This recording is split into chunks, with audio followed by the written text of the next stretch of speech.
Hello friends, स्वागत है आप सभी का जीके स्टडी में। दोस्तों, आज हम लोग आरआरबी आरपीएफ कांस्टेबल परीक्षा 19/2/2019 द्वितीय पाली का हल प्रश्न पत्र देखेंगे।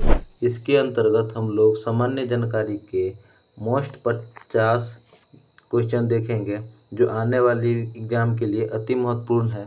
तो चलिए हम लोग बिना देरी किए हुए स्टार्ट करते हैं। तो हमारा पहला प्रश्न है, किसी तत्व की हाइड्रोजन परमाणुओं की वह संख्या है जो उस तत्व के एक परमाणु के साथ संयोजित या विस्थापित होती है। तो ये है संयोजकता। Option number 4 संयोजकता। अगला प्रश्न देखेंगे, शरिया शब्द किस धर्म से संबंधित है। तो ये संबंधित है इस्लाम धर्म से। ऑप्शन नंबर फर्स्ट इस्लाम धर्म से। शरिया शब्द का संबंध इस्लाम धर्म से है। अगला प्रश्न है, रियो ओलंपिक 2016 में पुरुष वॉलीबॉल में निम्नलिखित में से विजेता देश कौन सा था। तो ये देश था ब्राज़ील। Option number 4 Brazil. अगला प्रश्न देखेंगे, अटल पेंशन योजना कब शुरू की गई। तो ये शुरू की गई थी 2015 में। अटल पेंशन योजना की शुरुआत कब की गई थी? 9 मई 2015 को अटल पेंशन योजना की शुरुआत की गई थी। आगे प्रश्न है, राष्ट्रीय आरोग्य निधि की स्थापना। तो इसकी स्थापना की गई थी 1997 में। ऑप्शन नंबर 4 राष्ट्रीय आरोग्य निधि की स्थापना 1997 में। अगला है, प्रसिद्ध विश्वनाथ ज्योतिर्लिंग मंदिर स्थित है। तो ये स्थित है उत्तर प्रदेश वाराणसी में। उत्तर प्रदेश वाराणसी में।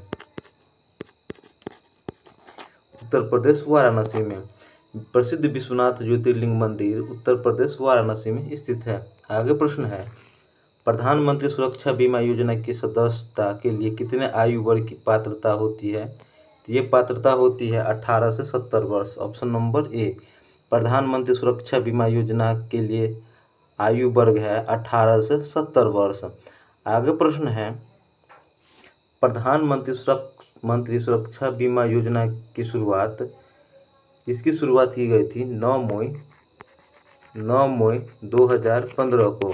प्रधानमंत्री सुरक्षा बीमा योजना की शुरुआत 9 मई 2015 को की गई थी। आगे प्रश्न है, बर्फ को जल में परिवर्तित करने के लिए आवश्यक ऊष्मा की मात्रा को कहा जाता है। तो इसको कहा जाता है ऑप्शन नंबर 4 बर्फ के संलयन की गुप्त ऊष्मा। बर्फ के संलयन की गुप्त ऊष्मा। आगे है, एक हिमालय नदी है। तो हिमालय नदी है ब्रह्मपुत्र। ऑप्शन नंबर ए ब्रह्मपुत्र एक हिमालय नदी है। हिमालय नदी ब्रह्मपुत्र गंगा एवं सिंधु नदी है। हिमालय नदी है ब्रह्मपुत्र, गंगा और सिंधु। आगे क्वेश्चन है, प्रसिद्ध यात्री निकोला कोंटी किस देश के थे। तो ये थे ऑप्शन नंबर 4 इटली के। निकोलो कोंटी इटली के थे। आगे प्रश्न है, भारत के राष्ट्रीय अभिलेखागार की देखभाल कौन सा मंत्रालय करता है।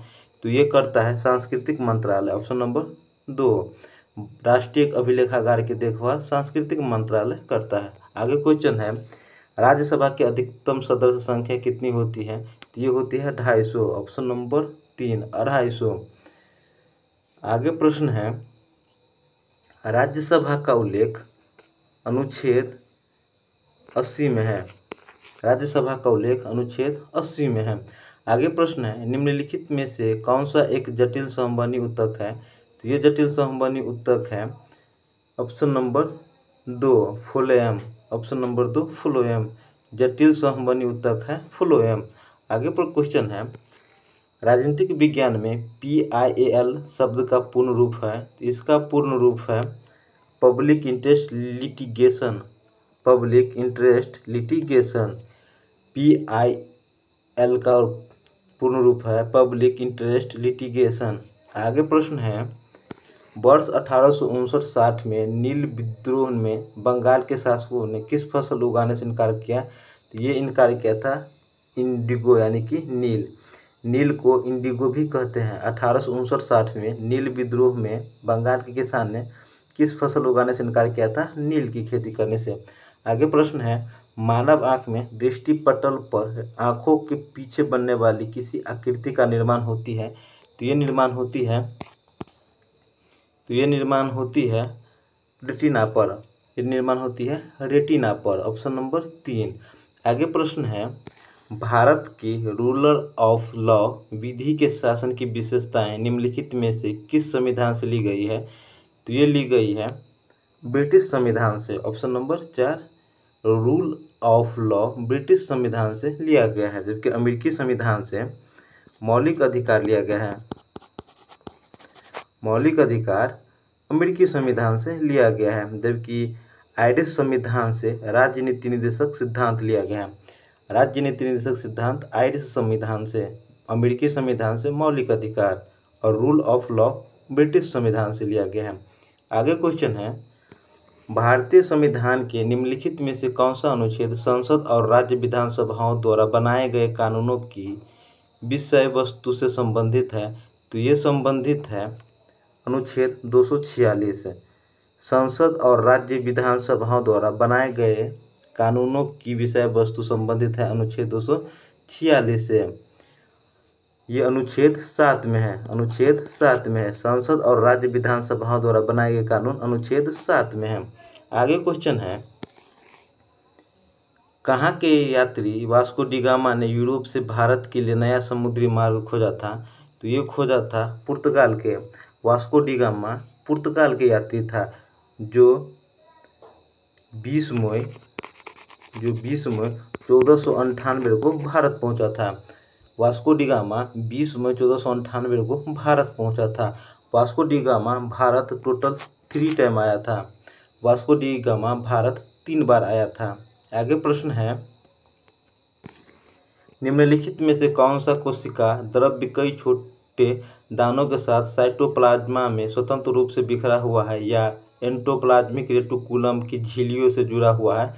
तो ये है राइबोसोम। Option number 3 ribosome. आगे प्रश्न है, प्रकाश के विकिरण के कारण प्राप्त रंगों के बैंड को कहा जाता है? तो ये कहा जाता है ऑप्शन नंबर 3 स्पेक्ट्रम। प्रकाश के विसरण के कारण प्राप्त रंगों के बैंड को कहा जाता है स्पेक्ट्रम। आगे प्रश्न है, खिलाड़ी हेनरी स्कूप और माइक टायसन निम्नलिखित में से किस खेल से जुड़े हुए हैं? तो ये जुड़े हुए हैं, इसका संबंध है मुक्केबाजी से।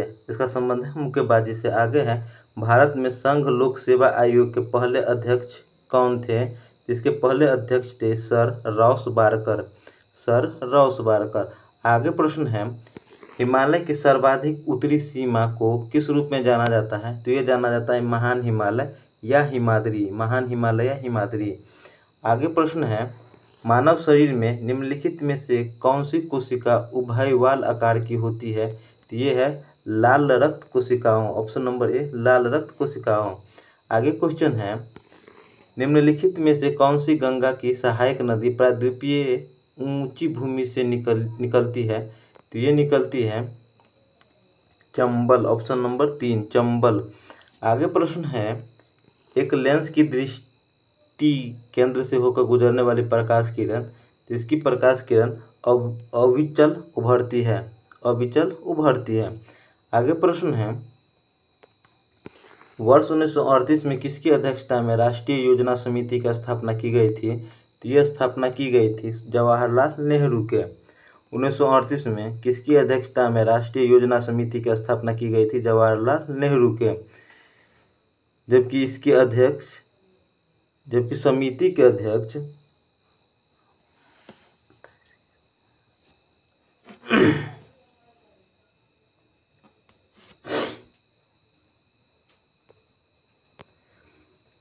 अगला प्रश्न है, वर्ष 1938 में किसकी अध्यक्षता में राष्ट्रीय योजना समिति की स्थापना की गई थी? तो की गई थी जवाहरलाल नेहरू के। ऑप्शन नंबर 3 जवाहरलाल नेहरू के। आगे प्रश्न है, वेथंगल पक्षी अभ्यारण्य कहाँ स्थित है? तो ये स्थित है तमिलनाडु में। ऑप्शन नंबर ए वेथंगल पक्षी अभ्यारण्य तमिलनाडु में स्थित है। आगे प्रश्न है, निम्नलिखित में से कौन सा शब्द बिलियर्ड्स से संबंधित है? तो ये संबंधित है कैनन। Option number 2। निम्नलिखित में से कौन सा शब्द बिलियर्ड्स से संबंधित है? कैनन। आगे प्रश्न है, वर्ष 1922-23 में स्वराज पार्टी के पहले अध्यक्ष कौन थे? तो इसके पहले अध्यक्ष थे Chittaranjan Das. Option number A Swaraj Party के पहले अध्यक्ष चित्तरंजन दास थे।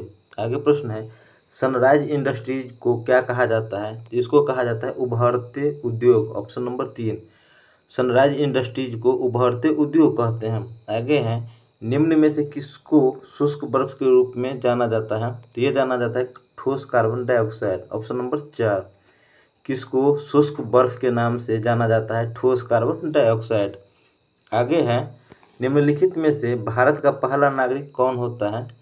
तो ये होता है राष्ट्रपति। ऑप्शन नंबर 4 राष्ट्रपति। राष्ट्रपति संवैधानिक प्रमुख होता है। राष्ट्रपति संवैधानिक प्रमुख होता है। राष्ट्रपति संवैधानिक प्रमुख होते हैं। आगे प्रश्न है डिजिटल साक्षरता कार्यक्रम दिशा का पूर्ण रूप क्या है? इसका पूर्ण रूप है डिजिटल साक्षरता अभियान। डिजिटल साक्षरता अभियान। आगे प्रश्न है निम्नलिखित में से कौन एक जैव मंडल संरक्षित क्षेत्र नहीं है? तो यह संरक्षित क्षेत्र नहीं है दाचिंगग्राम। Option number 4 Dachigam. दाचीग्राम जम्मू कश्मीर में है। दाचीग्राम जम्मू कश्मीर में है। आगे प्रश्न है निम्नलिखित में से कौन सी संधि प्रथम आंग्ल मराठा से संबंधित है? तो ये संबंधित है सालाबाई की संधि। ऑप्शन नंबर 1 कौन सी संधि प्रथम आंग्ल मराठा से संबंधित है? सालाबाई की संधि। सालाबाई की संधि ये संधि 17 मई 1782 को हुआ था। सालाबाई की संधि 17 मई 1782 को हुआ था। आगे प्रश्न है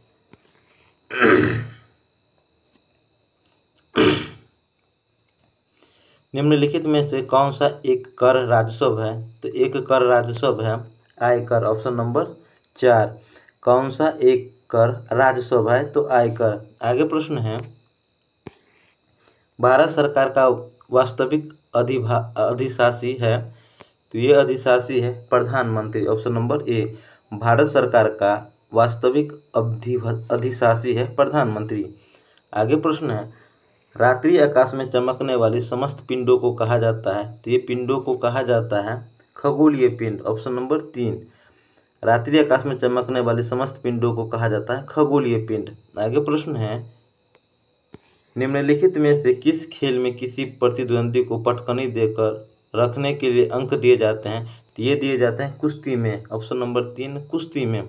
आगे प्रश्न है दुनिया में हीरे का सबसे बड़ा उत्पादक देश? तो ये है अफ्रीका। अफ्रीका दुनिया में हीरे का सबसे बड़ा उत्पादक देश है। आगे प्रश्न है संविधान सभा की पहली बैठक के अस्थायी अध्यक्ष कौन थे? तो इसके अस्थायी अध्यक्ष थे सच्चिदानंद सिन्हा। संविधान सभा की पहली बैठक के अस्थायी अध्यक्ष कौन थे? सच्चिदानंद सिन्हा। जबकि संविधान सभा के प्रथम अस्थायी अध्यक्ष डॉक्टर राजेंद्र प्रसाद थे। जबकि संविधान सभा के प्रथम अस्थायी अध्यक्ष डॉक्टर राजेंद्र प्रसाद जी थे। आगे प्रश्न है स्कीट और पिस्तौल शब्द किस खेल से जुड़े हैं? तो ये जुड़े हुए हैं शूटिंग से। ऑप्शन नंबर 1 स्कीट और पिस्तौल शब्द किस खेल से जुड़े हैं? शूटिंग से। आगे प्रश्न है भारतीय ओलंपिक संघ के संस्थापक अध्यक्ष कौन थे? तो ये थे sir Dorabji Tata. Option number 2 भारतीय ओलंपिक संघ के संस्थापक अध्यक्ष कौन थे? सर दोराबजी टाटा। आगे प्रश्न है निम्नलिखित में से भारतीय संविधान की कौन सी अनुसूची अनुसूचित क्षेत्रों के प्रशासन और नियंत्रण से संबंधित है? तो ये संबंधित है अनुसूची 5। निम्नलिखित में से कौन लक्षद्वीप की शांति प्रगति और अच्छी सरकार के लिए कानून बना सकता है? तो ये बना सकता है राष्ट्रपति। ऑप्शन नंबर 3 लक्षद्वीप की शांति प्रगति और अच्छी सरकार के लिए कानून बना सकता है राष्ट्रपति। आगे प्रश्न है किसने गांधी से चंपारण में किसानों की समस्याओं पर ध्यान देने का अनुरोध किया था? तो ये किया था राजकुमार शुक्ला ने। ऑप्शन नंबर 2 राजकुमार शुक्ला ने। चंपारण सत्याग्रह 1917 में हुआ था। चंपारण सत्याग्रह 1917 में हुआ था। आगे प्रश्न है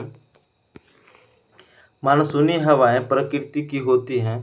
तो मानसूनी हवाएं प्रकृति की होती है स्पंदमान। ऑप्शन नंबर ए स्पंदमान।